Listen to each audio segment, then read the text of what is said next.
everyone, welcome back to our channel Crafting with Viji. അപ്പോൾ ഇന്നത്തെ video എന്ന് പറയുന്നത് ഒരു അടിപൊളി ഡെക്കോർ ഉണ്ടാക്കാൻ പോവുകയാണ്. അതും അങ്ങ് ജപ്പാനിലുള്ള ഒരു ഡെക്കോറാണ് നമ്മൾ ഉണ്ടാക്കാൻ പോകുന്നത്. നിങ്ങളുടെ എല്ലാവരുടെ വീട്ടിലും മയണൈസ് വാങ്ങിച്ചിട്ടുള്ള ഈ ഒരു കണ്ടെയ്നർ എന്തായാലും ഉണ്ടാവും. ഉണ്ടെങ്കിൽ വേഗം എടുത്തുകൊണ്ട് വന്നോ. പരിപാടി ഭയങ്കര സിമ്പിളാണ്. പിന്നെ ഈ ഒരു ക്രാഫ്റ്റ് ചെയ്യുമ്പോൾ എനിക്ക് കുറേയധികം അബദ്ധങ്ങൾ പറ്റിയിട്ടുണ്ടായിരുന്നു. അത് ഓരോന്നോരോന്നായിട്ട് ഞാൻ പറഞ്ഞുതരാം. ഫസ്റ്റ് തന്നെ ഇതൊക്കെ വളരെ നിസ്സാരം എന്നുള്ളൊരു ആറ്റിറ്റ്യൂഡായിരുന്നു. കാരണം ഞാൻ ഇത് കാണുന്നത് പിൻട്രസ്റ്റിലാണ്. കണ്ടപ്പോൾ തന്നെ ഇതൊക്കെ ഞാൻ ഇപ്പം ശരിയാക്കി തരാം എന്നുള്ളൊരു ആറ്റിറ്റ്യൂഡിൻ്റെ പുറത്ത് തുടങ്ങിയതാണ്. അതുകൊണ്ട് തന്നെ കണ്ടെയ്നർ കിട്ടിയ പാടെ ഞാൻ വൈറ്റ് കളർ ബേസ് കോട്ട് കൊടുത്തിട്ട് ഉണങ്ങാൻ വെച്ചപ്പോഴാണ് ഞാൻ ഓർത്തത് ഇതിനകത്ത് ഹോളൊക്കെ ഇടണമായിരുന്നു. ഞാനത് മറന്നുപോയി. പിന്നെ പെയിൻറ്റ് ഉണങ്ങിയതിന് ശേഷമാണ് ഞാൻ ഹോളിട്ട് കൊടുത്തത്. അത് കഴിഞ്ഞ് അതിൻ്റെ മേളിൽ ഞാനൊരു ക്ലേ വെച്ചിട്ട് സംഭവം ചെയ്തിട്ടുണ്ടായിരുന്നു. അത് ആക്ച്വലി പെയിൻറ്റ് ചെയ്ത് കൊടുക്കാനാണ് വിചാരിച്ചിട്ടുണ്ടായിരുന്നത്. ഞാൻ കണ്ടതിൽ അവർ പെയിൻറ്റ് ചെയ്തിട്ടാണ് കൊടുത്തിട്ടുണ്ടായിരുന്നത്. അപ്പോൾ ഞാൻ വിചാരിച്ചു അവരെ പോലെ നമ്മളും ചെയ്ത് കഴിഞ്ഞാൽ എന്താ ഡിഫറൻസ്, അതുകൊണ്ട് ക്ലേ വെച്ചൊന്ന് പരിപാടി ചെയ്തെടുക്കാമെന്ന്. അങ്ങനെ രണ്ടാമതാണ് ക്ലേയുടെ ഒരു ഐഡിയ ഒക്കെ മനസ്സിൽ വന്ന് അങ്ങനെ ചെയ്ത് കൊടുത്തത്.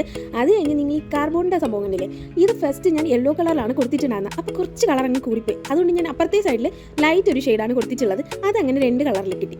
അത് കഴിഞ്ഞ് ഞാനിതൊരു ചെറി വെച്ചിട്ടുണ്ട്. അതാണെങ്കിൽ അതിനേക്കാൾ കോമഡി, ഞാൻ അതിനകത്ത് ഇട്ട് കൊടുത്ത ഹോൾ ഭയങ്കര ചെറുതായിപ്പോയി. അതും പറഞ്ഞിട്ട് ഞാനെടുത്ത ത്രെഡാണെങ്കിൽ കുറച്ച് വലുതുമായിരുന്നു. അതുകൊണ്ട് തന്നെ ഇത് ഞാൻ വിചാരിച്ച രീതിയിൽ ആ ചെറിക്കുള്ളിൽ കയറുന്നുണ്ടായിരുന്നു. അവസാനം ഒരുവിധം അതിൻ്റെ സൈഡൊക്കെ പൊട്ടിച്ചിട്ടാണ് ഞാൻ കഴിച്ചത്. പിന്നെ നിങ്ങൾ ഈ വീഡിയോ കാണുന്നത് സബ്സ്ക്രൈബ് ചെയ്യാതാണെങ്കിൽ വേഗം തന്നെ സബ്സ്ക്രൈബ് ചെയ്തോ. ഇതേപോലത്തെ കൂടുതൽ DIYs നമ്മുടെ ചാനലിൽ ഇടുന്നതാണ്. അപ്പോൾ വീഡിയോ ഇഷ്ടപ്പെട്ട് കഴിഞ്ഞാൽ ലൈക്കും കമൻറ്റും ഒക്കെ ചെയ്യാൻ പറ്റില്ല. ബൈ.